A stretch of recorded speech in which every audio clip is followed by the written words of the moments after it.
بہلول دانا وہ فقیر وہ مجذوب وہ کیا کر رہا تھا؟ دجلہ کے کنارے ریت کے ساتھ مکان بنا رہا تھا. بچے بنا رہے ہوتے ہیں نا, ریت کے مکان بنا رہے ہوتے ہیں. تو بادشاہ وقت کا گزر ہوا, اس نے کہا فقیر کیا کر رہے ہو, فقیر کیا کر, یہ فقیروں کی باتیں ہیں, یہ اللہ کے پیاروں کی باتیں ہیں, ہر ایک کو سمجھ نہیں آتی. یہ نہ سیاستدانوں کو سمجھ آتی ہے, نہ سو کولڈ انلائٹنڈ مسلمز کو سمجھ آتی ہے کہ وہ مکان بنا رہے تھے. تو بادشاہ کا گزر ہوا تو اس نے کہا کیا بنا رہے ہو؟ انہوں نے کہا جنت میں محلات بنا رہا ہوں, جنت میں محلات بنا رہا ہوں, پیلسز ان جنہ, I'm building palaces in جنہ. تو اس نے کہا اچھا یہ بیچتے ہو؟ اس نے کہا بیچتا ہوں. اس نے کہا کتنے کے؟ اس نے کہا 10 درہم کے, 10 پاؤنڈ کی بیچتا ہوں. اس نے کہا اچھا بڑی بات ہے. بادشاہ گزر گیا کہ ٹھیک ہے اپنی مستی میں فقیر لگا ہوا ہے. اس کے پیچھے اس کی ملکہ, اس کا بھی گزر ہوا, ملکہ زبیدہ, اس کا گزر ہوا. تو اس نے کہا بہلول کیا کر رہے ہو؟ اس نے کہا جنت کے محلات بنا رہا ہوں, جنت میں محلات بنا رہا ہوں. اس نے کہا بیچتے ہو؟ اس نے کہا ہاں بیچتا ہوں. کتنے کے؟ 10 درہم کے, 10 پاؤنڈ کے بیچتا ہوں. اس نے کہا ٹھیک ہے میں تمہیں 10 پاؤنڈ دیتی ہوں, 10 درہم دیتی ہوں, میرے لیے ایک محل دے دو. اس نے کہا ٹھیک ہے. اس نے وہ 10 درہم لیے اور دجلہ میں پھینک دیے. فقیر ایسے ہی ہوتے ہیں اللہ والے, ان کو پیسے سے کوئی تعلق تو نہیں ہوتا. یہ تو ایک بہانہ ہی ہے کسی کو ٹیسٹ کرنا, اس کا امتحان لینا. پیسے سے محبت نہیں ہوتی انہیں, نہ ہی وہ پیسے لیتے ہیں, نہ ہی پیسے کے لیے کچھ کرتے ہیں. وہ اللہ کی رضا کے لیے کرتے ہیں. پیسے کے ساتھ دین کو بیچ رہا, اس کا دین کے ساتھ کیا تعلق ہے؟ اسی لیے تو لوگ حق نہیں نہ بولتے.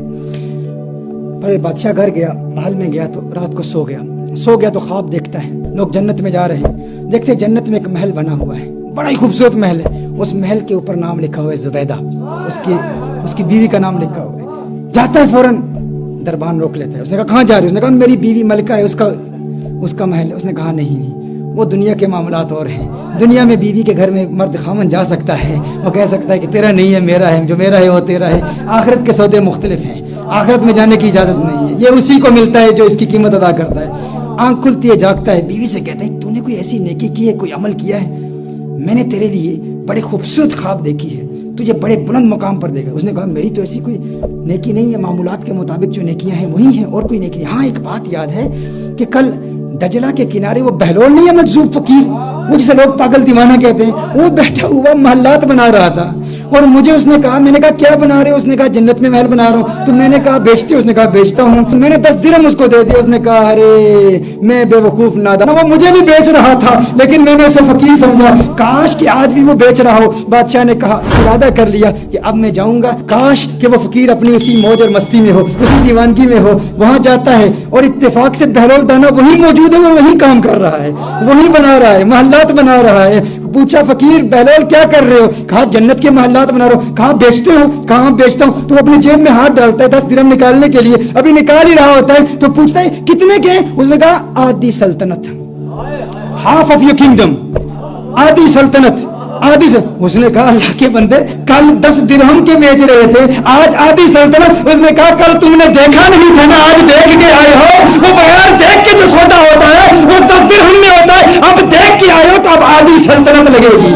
میرے دوستو یہی پیغام پہنچانا چاہتا ہوں, جس نے دیکھا نہیں نا, حضور کو دیکھا نہیں, اس کا بھی مقام بہت بلند و بالا ہے. اسی کے لیے حضور اکرم صلی اللہ علیہ وآلہ وسلم نے ارشاد فرمایا تھا, اے صحابہ تمہارے نزدیک سب سے عجیب ایمان کس کا ہے؟ تو صحابہ نے کہا یا رسول اللہ صلی اللہ علیہ وسلم سب سے عجیب ایمان تو ملائکہ کا ہے, فرشتوں کا ہے. میرے آقا صلی اللہ علیہ وسلم ارشاد فرمایا تو اللہ کو دیکھتے ہیں. کہا پھر انبیاء کا ہے, انبیاء کا ایمان سب سے اعلیٰ, سب سے عرفہ, سب سے بلند و بالا. لیکن میرے آقا صلی اللہ علیہ وسلم جس نقطے کی طرف اشارہ کر رہے ہیں وہ نقطہ کیا ہے؟ عجیب بات کیا ہے؟ حضور نے فرمایا انبیاء پر تو وہی نازل ہوتی ہے, بتاؤ تمہارے نزدیک سب سے عجیب ایمان کس کا ہے؟ صحابہ نے کہا فنحن یا رسول اللہ صلی اللہ علیہ وسلم, آقا پھر ہمارا ایمان سب سے عجیب ہے.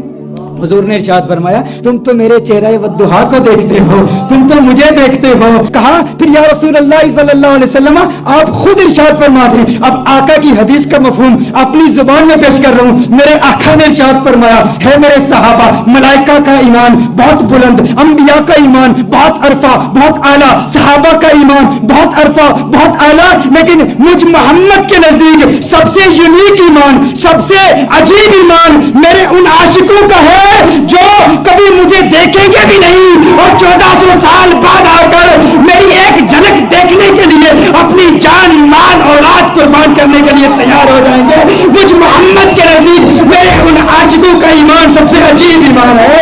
یہ وہ سوتے ہیں جو بغیر چلے گئے، تم نے دیکھا بھی نہیں اور ان کے لیے جان قربان کرنے کے لیے تیار ہو۔ تمہارے لیے میرے آقا نے ارشاد فرمایا طوبی لمن رآنی وآمن بی، ارے مبارک ہو ان کو جنہوں نے مجھے دیکھا اور مجھ پر ایمان لائے، اور طوبی سبع مرات، اور سات سات مبارک ہو میرے ان عاشقوں کو کہ جنہوں نے مجھے دیکھا بھی نہیں اور میرے دیوانے ہو گئے۔ تم نے دیکھا بھی نہیں